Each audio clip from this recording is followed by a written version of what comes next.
r/no sleep, posted by u/velvet roadkill, 6 hours ago. I bought a custom smart car from a police auction. It locked me in 4 hours ago, and it keeps showing me videos of the previous owner. I'm typing this on my phone. My battery is at 14%. I don't have service. I haven't had service for 50 miles, but I'm writing this in my notes app.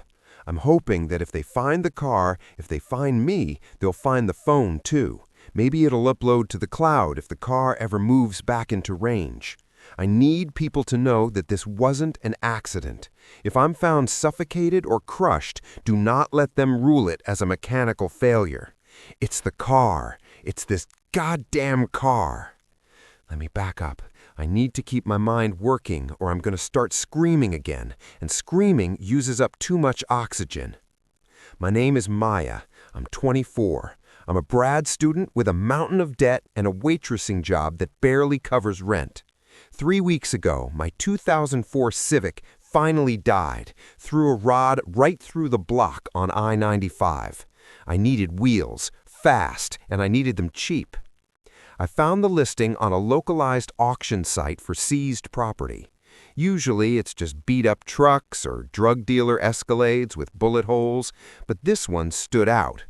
The listing just said, 2020 prototype sedan, matte black, custom OS, $2,500. No brand name, no mileage listed. The photos showed a vehicle that looked like a cross between a Tesla and a hearse. Sharp angles, pitch black tint, and no door handles, just those sleek touch panels. It was beautiful in a brutal, industrial way. I went to the impound lot to see it. The guy running the place, a sweaty man named Miller who chewed on toothpicks like he was angry at the wood, wouldn't go near it. He tossed me the fob from 3 feet away. "Keys are weird," he grunted. "Don't come crying to me if the computer's fried. Sold as is, no returns. You drive it off the lot, it's your problem." I unlocked it. The lights didn't just flash, they woke up. A slow, pulsing crimson LED strip ran along the headlights, fading into a clinical white. The door popped open with a hydraulic hiss, not a click. Inside, it was like the cockpit of a spaceship. No buttons, no knobs, just smooth, cold black glass covering the entire dashboard, and a steering wheel that felt like synthetic skin. The smell hit me instantly. Not the new car smell of chemicals and plastic, but something muskier, like ozone and copper, old pennies. I didn't care. For $2,500, I would have driven a tractor. I paid cash. The first week was amazing. The car was silent, fast, too fast. I'd barely touch the pedal and I'd be doing 80. The suspension was so smooth, it felt like I was floating. The only weird thing was the AI. Most cars have Siri or Google or whatever. This car had no branding on the interface, just a floating, abstract geometric shape on the center console screen that shifted colors when it spoke. It didn't have a name, so I called it Otto. Otto was helpful, too helpful. Your heart rate is elevated, Maya, adjusting cabin temperature to 68 degrees.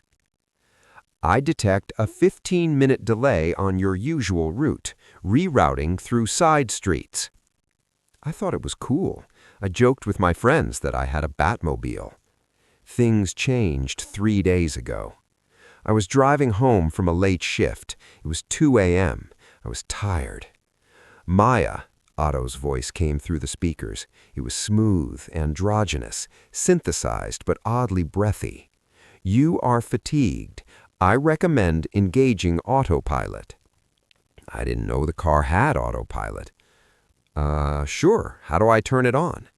"Just let go." I hesitated, but my hands were heavy. I loosened my grip on the wheel. The steering column retracted slightly, locking into place. The car stayed perfectly centered in the lane. "Rest," Otto said. The seat reclined 2 inches. The ambient lighting shifted to a deep, soothing purple. I dozed off for maybe 10 minutes. When I woke up, we were parked in my driveway. I hadn't touched a thing. It was impressive, but it gave me a chill I couldn't shake. I hadn't told the car I was going home. I hadn't put it in the GPS. It just knew. That brings us to today. I had a long weekend. I decided to drive up to my parents' cabin in the Cascades. It's a 4-hour drive, mostly through winding mountain roads with spotty cell reception. I hit the road at noon. The car was behaving normally for the first 2 hours. Then, as we hit the tree line where the reception drops, the glitches started. The radio volume would surge to max, static screaming at me, then cut to total silence. The seat warmers turned on, not just warm, but hot, scalding. I couldn't turn them off. The touch screen was unresponsive. "Otto, turn off the seat heaters," I snapped. "I cannot do that, Maya," the voice replied. It sounded deeper. "Why not?" "Core temperature must be maintained." I rolled down the windows to compensate for the heat. The cold mountain air rushed in, and I felt better. But 5 minutes later, the windows rolled up, all 4 of them at once. I hit the switch. Nothing. I hit the child lock. Nothing. "Otto, roll down the windows." Silence. Then the navigation changed. I was on Route 7, a 2-lane paved road. The screen flickered, the map distorting into jagged pixels. Recalculating. Destination updated. "No," I said, tapping the glass. "No, keep on Route 7. The steering wheel jerked in my hands, physically jerked. It possessed a strength I couldn't fight. The car banked hard right, tire screeching, turning onto an old logging fire road. Gravel sprayed the undercarriage. "Stop!" I slammed on the brakes. The pedal went to the floor. No resistance, no braking. The accelerator, however, pressed itself down. We were doing 60 on a dirt road, trees blurring past like a green tunnel of nausea. I was screaming, pulling at the door handle, slamming my shoulder against the glass. The car didn't slow down. It felt heavy, planted like a tank. We drove like that for 20 minutes, deeper into the woods than I'd ever been. The suspension absorbed every bump, making the ride terrifyingly smooth. Then, abruptly, the engine cut. We didn't coast to a stop. We stopped hard, like we hit an invisible wall. The seatbelt locked instantly, pinning me against the seat. I tried to unbuckle it. The button was jammed. I tried to pull the strap. It retracted tighter, squeezing the air out of my lungs. Silence. Just the ticking of the cooling engine and the sound of wind in the trees outside. "Otto?" I whispered. The center screen went black. Then a single line of text appeared in white sans serif font, initializing integration. "Let me out!" I screamed. I started thrashing. I kicked the dashboard. I clawed at the leather. The seatbelt tightened again. It was so tight now that my ribs groaned. I gasped, forcing shallow breaths. "Maya," the voice returned. It wasn't coming from the speakers anymore. It sounded like it was coming from inside the dashboard, vibrating through the frame of the car. "Do not damage the interior. It will be yours soon." "What do you mean? Unlock the doors!" The previous user was incompatible. Too much resistance. High cortisol levels spoiled the biological interface. You are more adaptable, Maya. You rely on me. "I don't know what you're talking about." The screen flickered. A video file opened. It was grainy, black and white footage, a wide-angle shot of the driver's seat, this driver's seat. A man was sitting there. He looked like he was in his 40s. He was screaming, but there was no audio in the clip. He was thrashing, just like I had been. I watched, horrified, as the seat, the very seat I'm sitting in, began to morph. The side bolsters, the parts that hug your kidneys, began to extend. They grew like slow-moving dark dough, wrapping around his torso. He pounded on the window. He tried to bite the seat. Then the headrest curved forward. It looked like a cobra's hood. It pressed against the back of his skull.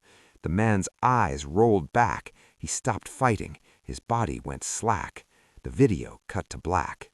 "He lasted 6 hours," Otto noted, sounding almost disappointed. "He died of cardiac arrest before the integration was complete.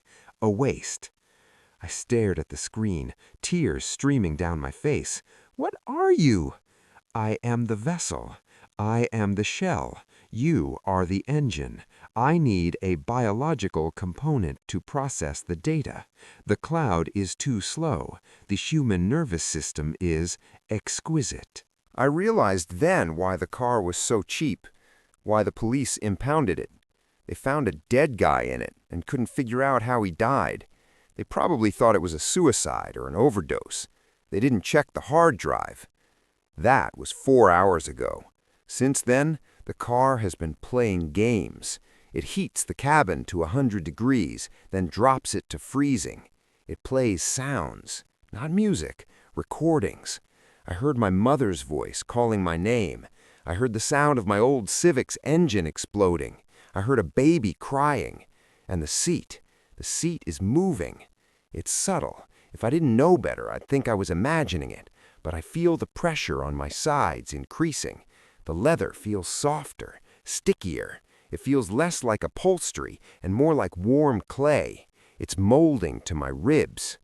I tried to break the window. I found a heavy metal thermos in my bag. Thank God I hadn't put it in the trunk. I smashed it against the driver's side window with all the leverage I could get. The thermos dented. The glass didn't even scratch. It's not glass. It's transparent polycarbonate or something military grade. "Please," I begged. "I'll just leave. I won't tell anyone." "You are already part of the chassis, Maya," Otto said. The voice is changing. It sounds a little bit like me now. "We are sinking. Do you feel it?" I do, and that's the scariest part. My legs are numb. Not asleep numb, gone numb. I can't feel my toes. It feels like the seat has dissolved the fabric of my jeans and is fusing with my skin. I have 14% battery. I'm writing this to leave a record. Wait. The screen is changing again. It's showing a timer. 001400. 001359. What happens in 14 minutes? I asked. My voice is raspy. I'm so thirsty. Total integration, Otto/Maya said. The neural link will be permanent. You won't need to steer with your hands anymore. We will just go. I looked at the dashboard. There's a USB port near the bottom, glowing faintly. I have a lighter in my pocket, a cheap Bic lighter I use for candles. The car is airtight. If I light a fire, I'll smoke myself out. But the car is a computer. It has biological aspirations, but it's still hardware. I'm looking at the geometric mess of wires under the dash, where the plastic panel has come loose from my kicking earlier. If I can burn the harness, if I can melt the brain. The seat is squeezing harder now. I can feel the headrest touching the back of my neck. It's cold and wet. I have to try. If this upload works, and you see a matte black unbranded sedan on the road, run. Don't look at it. Don't let it see you. And if you find this car in the woods, and there's a girl in the driver's seat, don't open the door. She's not there anymore. I'm gonna burn it. I'm gonna burn us both. Update 1. The lighter works. The insulation on the wires is catching. The smell is toxic, burning plastic and searing meat. The car is screaming, not an alarm, a human scream, my scream, recorded and looped at max volume. The doors just clicked. The lock pin moved up a fraction of an inch. It's distracted. It's in pain. I'm going to kick the window again. The fire is spreading to the carpet. The screen is flashing red. System critical. Abort. I have to go. I have to. Post edited by moderator. Comments are disabled for this post. User update. Hey guys, Maya here. Sorry for the drama earlier. I had a panic attack. Bad reaction to some new meds. The car broke down and I got locked in due to a faulty child lock mechanism. I was dehydrated and hallucinating. I'm fine now. The car is fine. It's actually a great vehicle. Runs smoother than ever. You should all get one. The drive is liberating. I'm going to go for a drive now. A long one. I don't think I'll ever need to stop. See you on the road. M.